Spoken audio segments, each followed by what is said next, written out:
Selamat datang kembali pada cerita. Malaikat juga tahu siapa yang jati juaranya. Pada part terakhir, part 5, malaikat juga tahu siapa yang jati juaranya. Hidup adalah serangkaian keputusan, dan setiap keputusan membawa kita lebih dekat atau lebih jauh dari kebahagiaan yang sejati. Setelah bertahun-tahun hidup dalam bayang-bayang harapan orang lain, Alia akhirnya menemukan dirinya di jalan yang benar. Jalan yang ia pilih sendiri. Bersama Bima, ia memulai lembaran baru yang penuh tantangan, tetapi juga penuh cinta dan harapan. Namun, perjalanan cinta mereka tidak serta-merta menjadi mudah. Dunia tidak berhenti menguji mereka, dan cinta mereka harus menghadapi ujian terakhir yang menentukan. Setelah pertemuan mereka di Yogyakarta, Alia dan Bima memutuskan untuk tinggal di kota itu. Alia merasa Yogyakarta, dengan atmosfernya yang santai dan penuh seni, adalah tempat yang ideal untuk memulai hidup baru bersama Bima. Ia juga yakin bahwa kota ini adalah tempat di mana Bima bisa mengejar mimpinya sebagai musisi tanpa tekanan berlebihan. Mereka menyewa sebuah rumah kecil di pinggir kota, dengan halaman yang cukup luas untuk menanam bunga dan duduk menikmati teh di sore hari. Kehidupan mereka sederhana, tetapi setiap hari terasa seperti petualangan. Alia mengambil pekerjaan freelance sebagai jurnalis dan penulis konten, sementara Bima mulai tampil secara rutin di berbagai kafe dan acara seni di Yogyakarta. Lagu-lagu Bima, yang penuh dengan cerita kehidupan dan cinta, perlahan-lahan mulai menarik perhatian banyak orang. Beberapa produser musik lokal bahkan menawarkan kerjasama untuk merekam albumnya. "Kamu percaya nggak, Alia?" kata Bima suatu malam. "Aku nggak pernah menyangka bahwa mimpi ini bisa jadi nyata." Alia tersenyum, menggenggam tangan Bima. "Aku percaya, karena kamu punya bakat dan hati yang besar." Dunia akhirnya menyadari itu. Namun, kehidupan mereka yang damai tidak luput dari gangguan. Orang tua Alia, yang sebelumnya sangat kecewa dengan keputusannya meninggalkan Reno, tiba-tiba menghubungi Alia setelah berbulan-bulan tanpa kabar. "Alia, kami hanya ingin memastikan kamu baik-baik saja," kata ibunya dalam panggilan telepon. "Aku baik-baik saja, Bu," jawab Alia. "Aku bahagia di sini.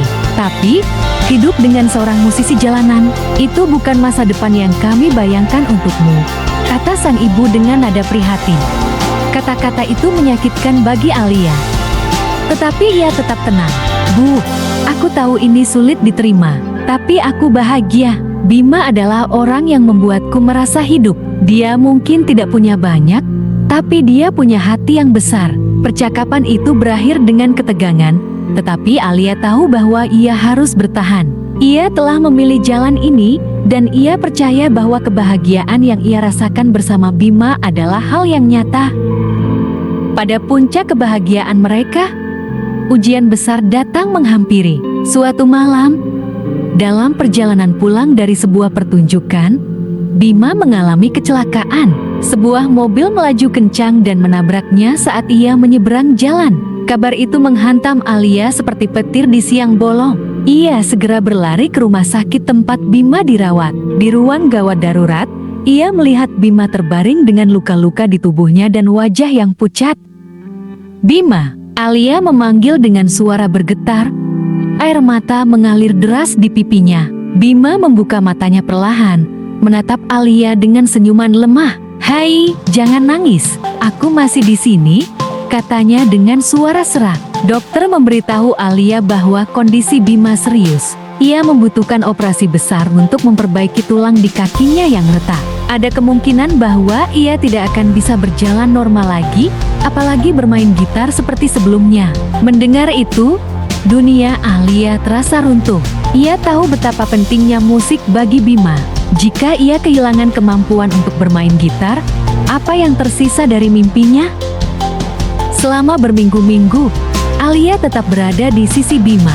Ia mengurus semua kebutuhan Bima di rumah sakit, memastikan bahwa pria itu merasa dicintai dan didukung. Ketika Bima mulai merasa putus asa, Alia selalu mengingatkan bahwa ini hanyalah ujian kecil dalam perjalanan mereka. "Bima, kamu pernah bilang ke aku bahwa hidup selalu memberi alasan untuk melangkah.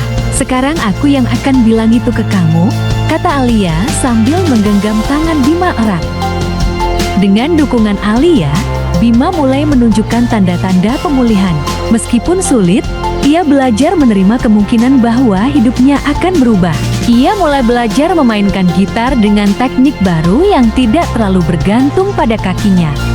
Sementara itu, Alia terus mendorongnya untuk tetap berkarya.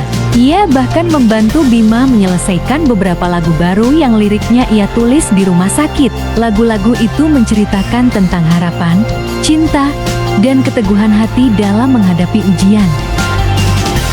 Pada suatu malam yang tenang, setelah Bima pulang dari rumah sakit, mereka duduk bersama di halaman rumah kecil mereka. Bintang-bintang bertaburan di langit, seolah menyaksikan momen damai itu. Bima memegang gitar yang sudah menjadi bagian dari dirinya. Ia mulai memetik senar, memainkan melodi lembut yang mengalir seperti E. Kemudian ia mulai menyanyikan sebuah lagu yang baru ia selesaikan. Di balik luka, ada cinta. Di setiap gelap, ada cahaya. Aku tahu, meski sulit, kita akan menang bersama. Alia mendengarkan dengan air mata yang menggenang di matanya. Lagu itu adalah bukti bahwa cinta mereka telah menang. Mereka telah melalui begitu banyak rintangan. Tetapi pada akhirnya, mereka tetap bersama. Alia, kata Bima setelah lagu selesai, aku mungkin tidak sempurna, tapi aku akan selalu mencintaimu dengan seluruh hatiku. Alia tersenyum, menatap pria yang telah menjadi rumah baginya. Dan aku mencintaimu, Bima. Malaikat juga tahu siapa yang jati juaranya. Itu kamu. Bima tertawa kecil, lalu memeluk Alia erat. Malam itu, di bawah langit penuh bintang, mereka berdua tahu bahwa mereka telah menemukan sesuatu yang lebih dari sekadar cinta. Bima tertawa kecil, lalu memeluk Alia erat. Malam itu, di bawah langit penuh bintang, mereka berdua tahu bahwa mereka telah menemukan sesuatu yang lebih dari sekadar cinta.